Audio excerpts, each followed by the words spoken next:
In anger, a person is capable of very, very terrible things that he may regret later. The husband finds his wife cheating at home, in their bedroom, but he chooses to remain unnoticed so that he could then take his terrible revenge. James's car glided smoothly into the driveway, the engine purring softly as it faded into the evening stillness. He had returned earlier than expected from his business trip, hoping to surprise Charlotte after a grueling period filled with endless meetings and nights devoted to strategic planning. The sunset painted the sky in hues of gold and pink, giving their upscale neighborhood a tranquil glow. As James entered their spacious home, a wave of exhaustion and anticipation washed over him.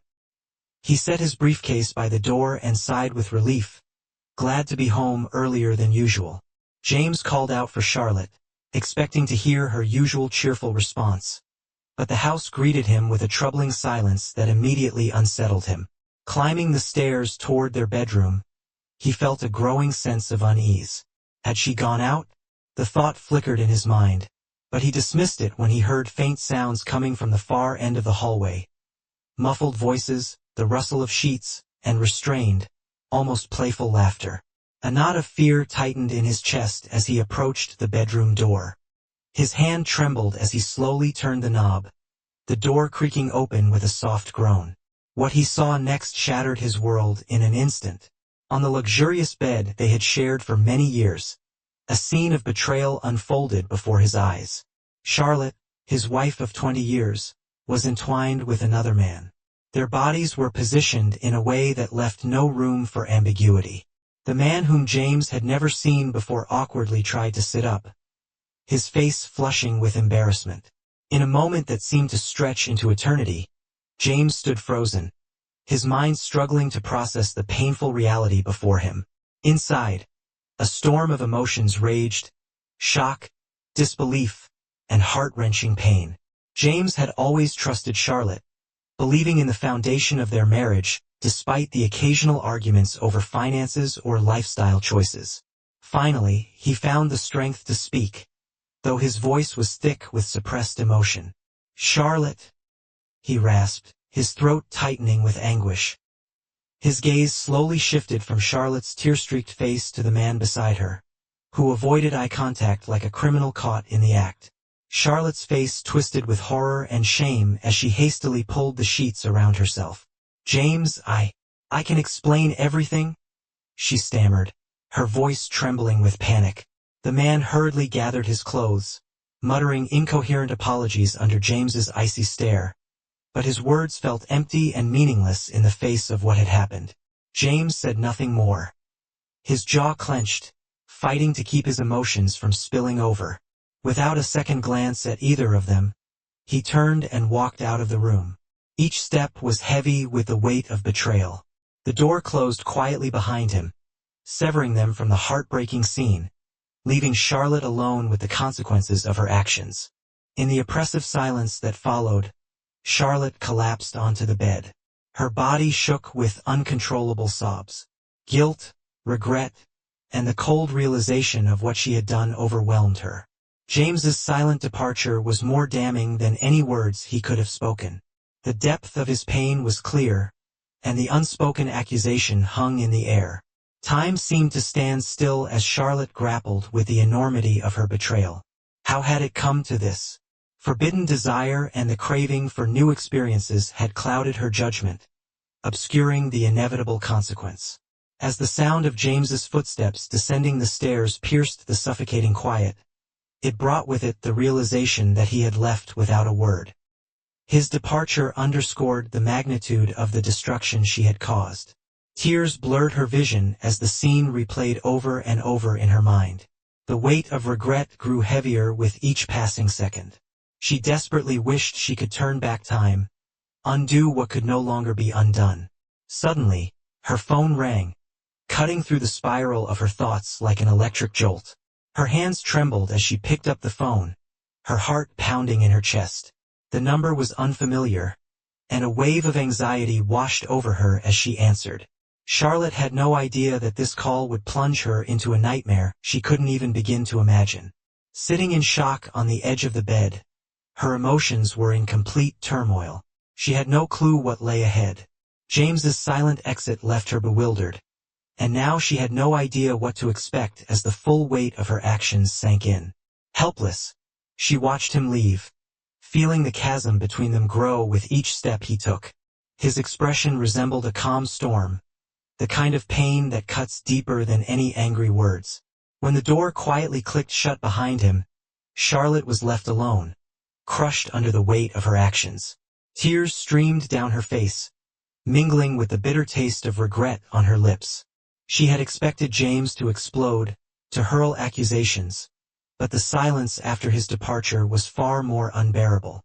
That silence echoed with the sound of shattered trust, a wound she feared might never heal. The following days felt like moving through a dense fog of routine. Charlotte continued with her duties, cooking, shopping, taking care of the house, but everything felt empty. Every action reminded her of the chasm that had opened between them. James, once attentive and always nearby, was now distant, as if he had hidden behind a wall of cold silence. The warmth of his daily messages and calls had vanished, leaving only an icy indifference that made Charlotte feel lonely and lost. Night after night, she lay awake, playing that moment in their bedroom over and over, trying to understand his unnerving calm. Maybe he's still processing it, she whispered to herself, clinging to the fragile hope that he might find it in his heart to forgive her. She convinced herself that their marriage was strong enough to weather this storm, that his love would be able to heal the wound she had inflicted. But beneath the surface of their daily life, tension was building like a volcano on the brink of eruption. His silence, more than any words, was a constant reminder of her guilt, a weight pressing on her soul. She longed to reach out to beg for forgiveness, but each time she tried, it seemed as though James retreated even further. One evening, as Charlotte set the table with trembling hands, the distance between them became unbearable. The rift had grown too wide to ignore. Deciding that things could no longer continue this way, she headed to the study where James had taken to spending his evenings after work. She hoped that somehow she could break through the wall he had built. When she found him, he was sitting at his desk, his laptop open in front of him, but his thoughts seemed far away. The soft glow of the desk lamp cast shadows on his weary face. He glanced at her briefly as she entered, his expression unreadable. "James," she began, her voice trembling as she struggled to find the right words. "We need to talk." James's eyes remained fixed on the screen, his fingers lightly tapping the keys. He didn't respond, didn't even acknowledge her presence, except for that fleeting glance. The silence between them grew heavier with each passing second. Gathering her strength, Charlotte pressed on, her voice faltering under the weight of everything unsaid. I'm so sorry," she whispered, tears flowing once again. "I don't know why I did it. I never meant to hurt you." Finally, James looked at her, their eyes meeting, his gaze filled with sorrow and exhaustion, which pierced her to the core. "Charlotte," he said quietly, his voice laced with weariness, "I trusted you. I believed in us." Each word tightened its grip on her heart, like a vice squeezing harder with every syllable. She reached out desperately, wanting to touch him, to feel some kind of connection, but he gently pulled away, his eyes dropping back to the desk. "I don't know if I can forgive this," he murmured, barely audible. "I need time." His words crashed over her like a wave, and Charlotte's heart sank under the weight of his admission. She had held on to hope for reconciliation, but James's honesty shattered it in an instant. With a broken heart, she left the study, her steps heavy with the burden of defeat, leaving James alone with his inner torment. Days turned into weeks as they tried to navigate life among the fragile remnants of their marriage. James buried himself in work, staying late at the office and leaving earlier every morning, growing further and further from their shared life. Charlotte, desperately trying to close the widening gap between them, did everything she could. She cooked his favorite meals, left sincere notes filled with apologies and love, but every effort was met with the same cold silence, only deepening her despair over time. She convinced herself that the silence meant forgiveness, that somehow they would heal and rebuild what had been lost. She buried her guilt beneath a facade of normalcy, clinging to the belief that their life could return to what it had been. But beneath James's calm exterior, a storm was brewing, a plan that would soon shake their world to its core. 3 weeks passed in a fog of awkward silences and Charlotte's unbearable guilt. She had no idea that their lives were about to be turned upside down once again. She immersed herself in the mundane routines of daily life, clinging desperately to the faint hope that her marriage could survive her betrayal. But that fragile hope was irrevocably shattered by one fateful phone call. It was a quiet Thursday when Charlotte's phone vibrated. The abrupt sound cut through the silence of the house. For a moment, she froze, hesitating before answering. A heavy sense of dread clenched her stomach as she glanced at the unfamiliar number glowing on the screen. "Hello?"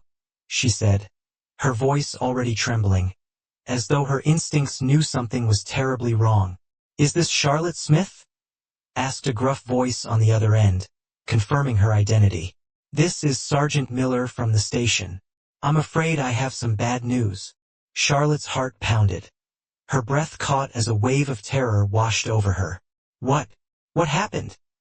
she asked, barely able to keep her voice steady, fear seeping into every word. "We found a body," Sergeant Miller continued, and each word struck her like a hammer. "It was in the trunk of your car." The ground fell away from beneath her as reality began to slip from her grasp. Her thoughts raced desperately, trying to reject this horrifying fact.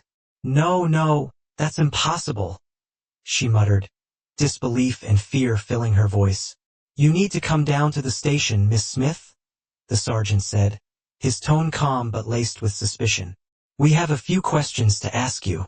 Numb with shock, Charlotte ended the call mechanically, preparing to leave as she walked past James, who was working in his office. He looked up, his face tightening at the sight of her pale face and trembling hands. "Charlotte, what's going on?" His concern was evident as he stood and approached her. Her eyes filled with tears, and she struggled to find the words. They found a body," she whispered, her voice cracking under the weight of guilt. James's expression darkened instantly. Suspicion and disbelief clouded his features. "Whose body?" he asked, his voice low and controlled, though tension simmered beneath the surface. "In the trunk of my car," Charlotte whispered, her voice so quiet it was barely audible. James stared at her, searching for the truth in her eyes, his fists clenching at his sides. "Charlotte, what happened?" he demanded, his voice steady but his body trembling with barely contained anger. "I don't know," she sobbed, tears streaming down her face. "I swear, James, I don't know how it got there." A heavy silence hung between them, filled with unspoken accusations they both understood but couldn't voice. James's mind raced, piecing together fragments of her infidelity, her strange behavior, and now this horrific discovery. His pulse quickened as the full implications of the moment hit him. "We need to go, James," he finally said, his voice sharp as he headed for the door. The drive to the station was unbearable, the air in the car thick with tension. Charlotte sat still beside James, her hands clenched in her lap, her gaze fixed out the window, gripped by fear and disbelief. When they arrived at the station, Sergeant Miller greeted them with a curt nod and led them to a dark, cramped interrogation room. Charlotte's heart raced as they walked, her mind frantically searching for explanations, but nothing could erase the reality. There was a body in her car. "Mrs. Smith, Mr. Smith," Sergeant Miller began, sitting across from them, his tone serious. "I'll be frank. This morning we discovered the body of a man in the trunk of your car. The victim has been identified as Alexander Lee, someone we believe you knew." Charlotte's breath caught at the mention of Alexander's name, her worst nightmare becoming reality in that moment. She struggled to control her emotions, desperately trying to suppress the overwhelming waves of guilt and fear that threatened to consume her. "I don't understand," she said, her voice trembling and filled with anxiety. "The circumstances surrounding Mr. Lee's death are highly concerning," Sergeant Miller said, staring intently at Charlotte. "The evidence we've gathered points directly to you," he continued, Charlotte's eyes widened in shock. Her thoughts raced, frantic to process what she had just heard. "No, no, that's impossible," she exclaimed, panic creeping into her voice. "I didn't do it. I would never hurt him." James sat silently beside her, his face unreadable, offering no words of comfort.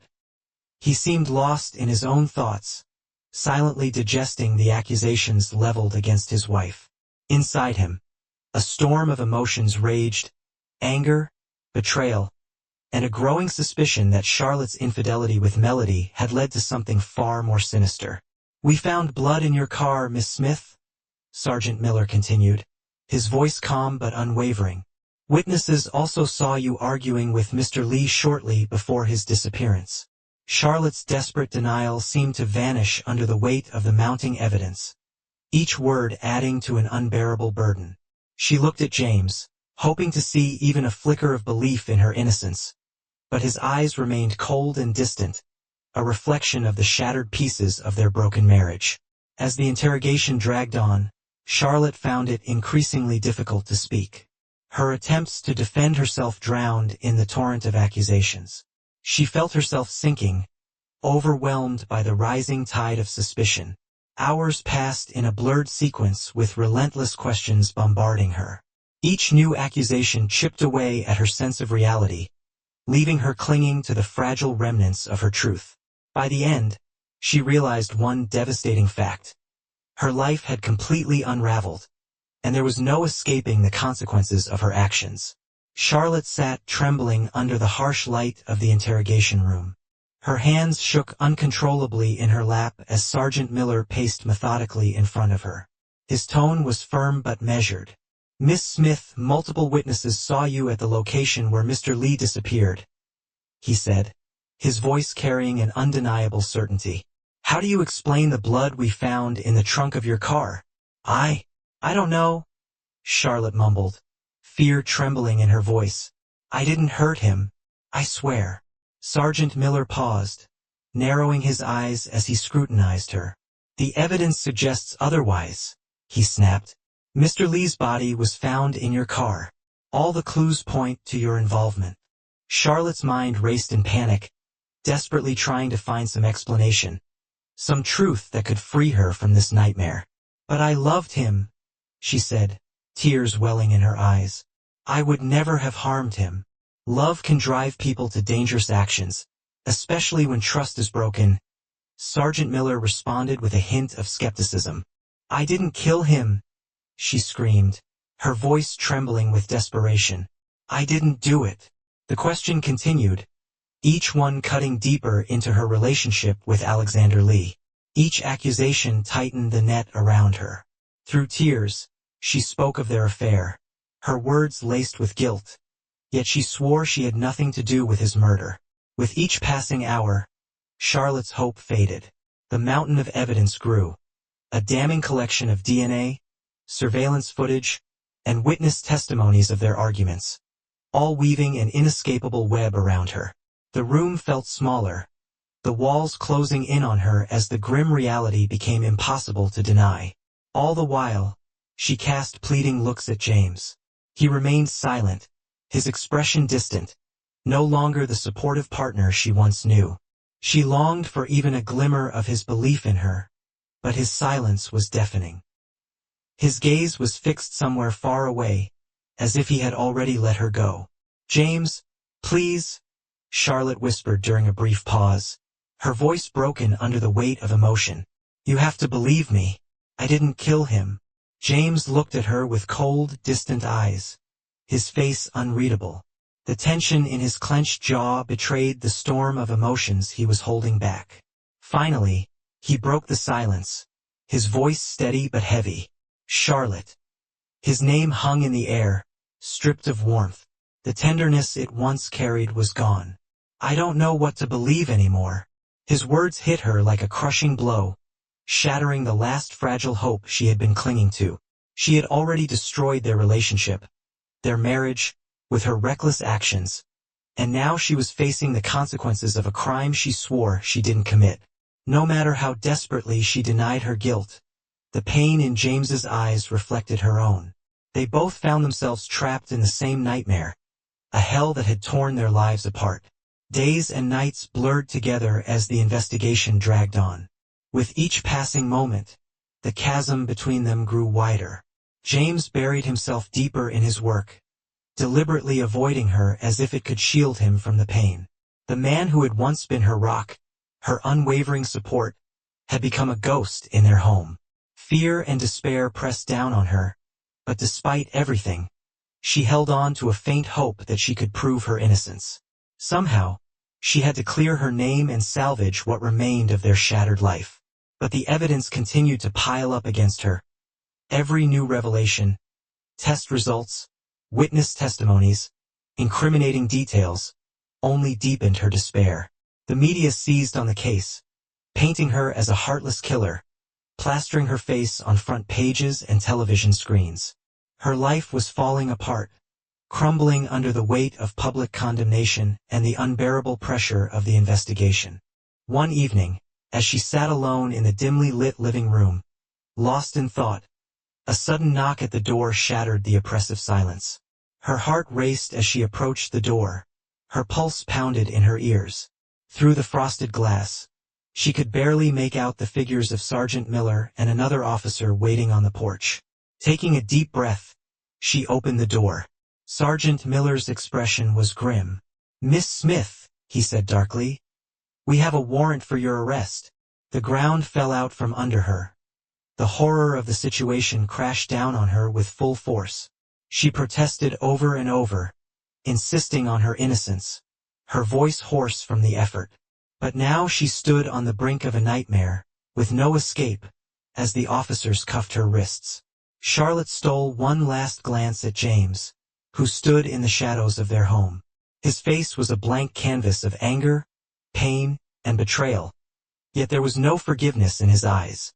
Alone in the back seat of the police car, Charlotte stared out the window at the familiar streets now bathed in the harsh glow of streetlights. The distant wail of sirens echoed in her ears like a sinister soundtrack to her crumbling life.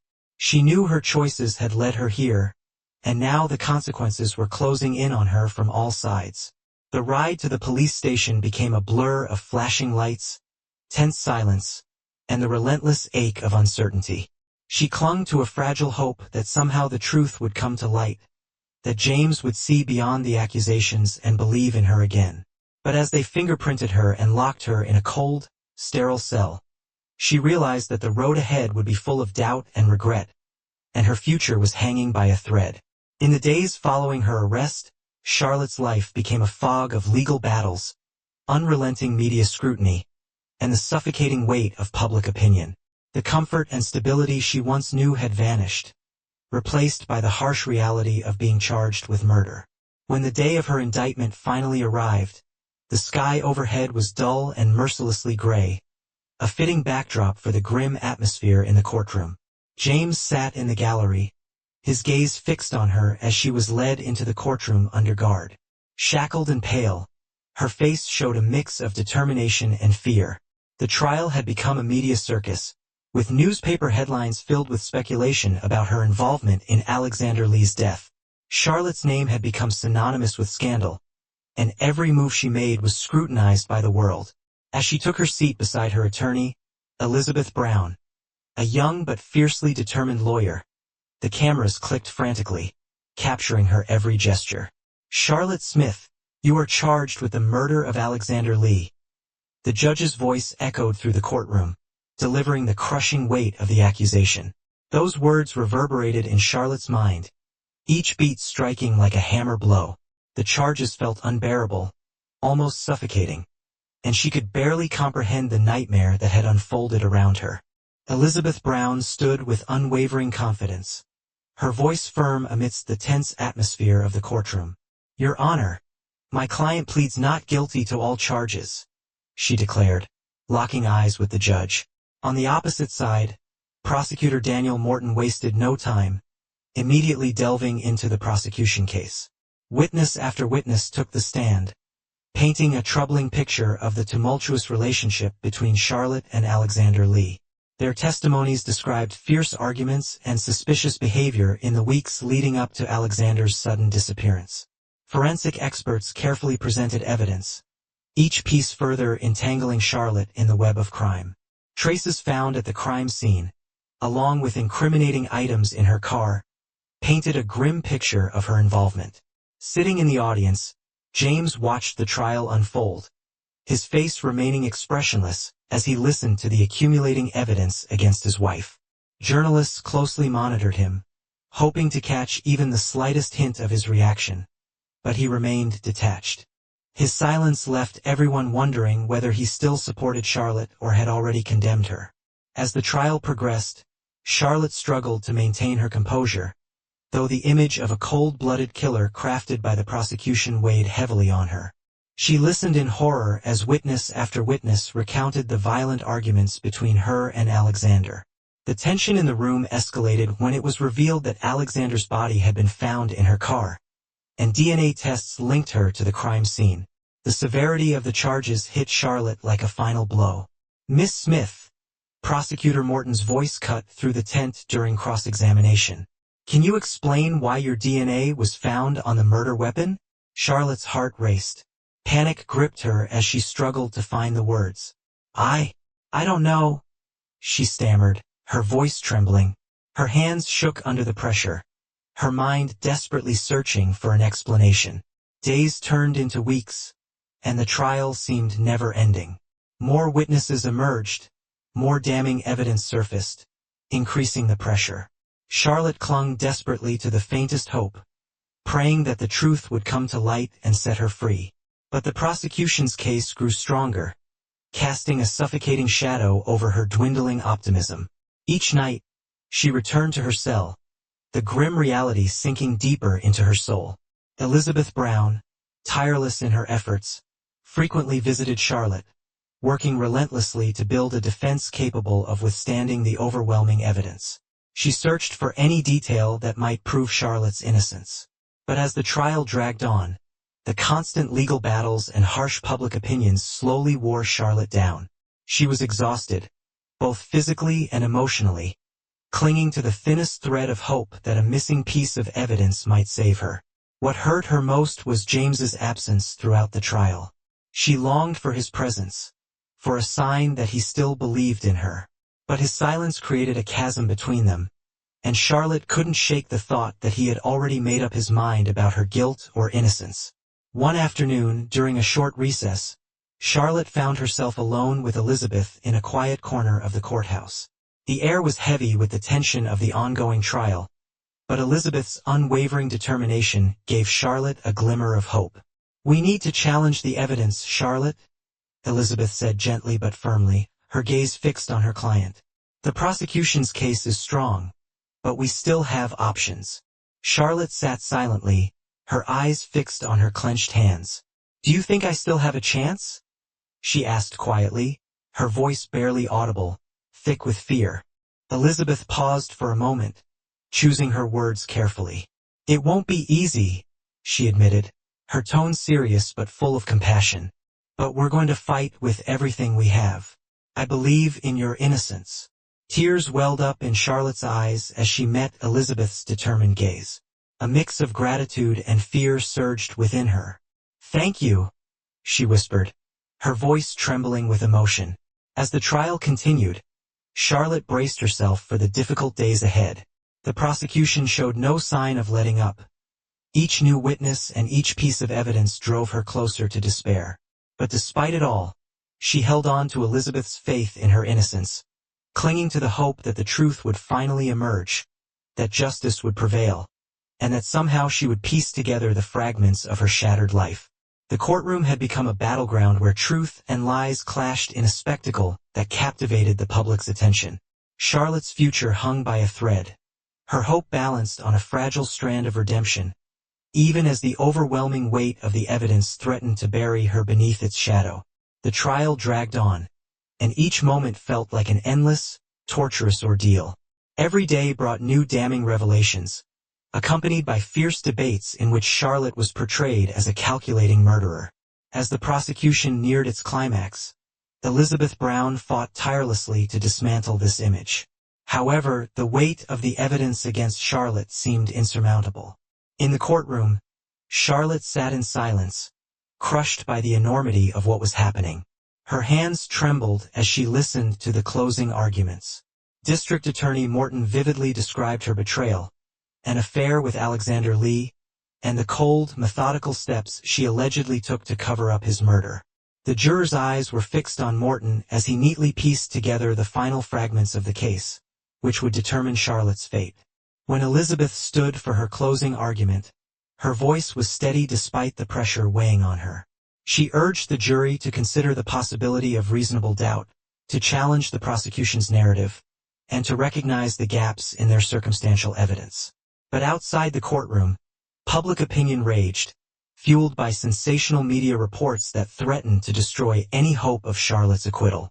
As the jury retired to deliberate, Charlotte's mind filled with fear and despair, with only a faint glimmer of hope that justice might prevail. Time seemed endless as Charlotte waited for their decision. Her heart pounded with each tick of the clock. Elizabeth remained beside her, quietly offering comfort, holding her hand in solidarity. Soon, the jury returned, their expressions solemn as they took their seats. Charlotte held her breath, her eyes locked on their impassive faces as the foreman rose to deliver the verdict. We find the defendant, Charlotte Smith, guilty of first-degree murder. Those words crashed over the courtroom, shattering Charlotte's world. Chaos erupted, the room filled with gasps of shock. Her supporters reacted in stunned disbelief, and reporters frantically scribbled down every detail, capturing the moment. Elizabeth's face darkened, her shoulders slumped in defeat, as she whispered words of consolation to her devastated client. For Charlotte, it felt as though the ground had been ripped out from under her, plunging her into a nightmare from which there was no escape. The crushing finality of the verdict consumed her, extinguishing the last flickers of hope for a return to her former life. Now a prison sentence awaited her. James, who had observed the trial with chilling calm, sat in the gallery, his face emotionless. His plan had succeeded. His revenge for Charlotte's betrayal and the destruction of their marriage was complete. Elizabeth, driven by the explosive revelations, resumed her fight for justice. Step by step, she uncovered James's elaborate scheme. How he learned of Charlotte's infidelity, how he turned her unfaithfulness into a tool for revenge, and how he meticulously orchestrated her downfall. Meanwhile, Charlotte languished in prison, tormented by the realization that not only had her own actions betrayed her, but so had the man she once loved and trusted. The thought that James had framed her, ensuring her conviction, haunted her relentlessly. After the trial ended, James left the country in search of his own happiness. My friend, and this is the end of the story.